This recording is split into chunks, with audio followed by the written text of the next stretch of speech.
আসসালামু আলাইকুম। Right form of ভার্বে প্রেজেন্ট কন্টিনিউয়াস টেন্স কখন হবে এইটা যদি আমরা এক কথায় মনে রাখতে চাই সেক্ষেত্রে আমাদেরকে ধান্তির শব্দটির সাথে পরিচিত হতে হবে। ধান্তিরকে যদি আমরা বিশ্লেষণ করি day by day, at present, now, at this moment, rapidly, increasingly এগুলো থাকলে প্রেজেন্ট কন্টিনিউয়াস টেন্স হয়। আর প্রেজেন্ট কন্টিনিউয়াস টেন্সের গঠন কিন্তু খুবই সহজ। প্রথমে সাবজেক্ট, তারপরে এম, ইজ, আর প্লাস হচ্ছে ভার্বের সাথে আইএনজি প্লাস অবজেক্ট।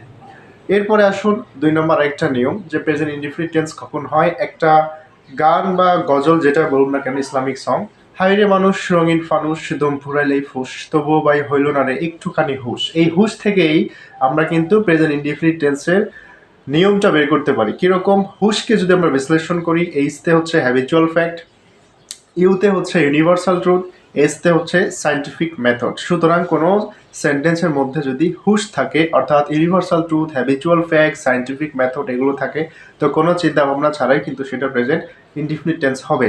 তো এত সুন্দর করেও কিন্তু রাইট ফর্ম ভার্ব শেখা যায়। সুতরাং এটাতে আতঙ্কিত না হয়ে আমাদের সাথেই থাকুন।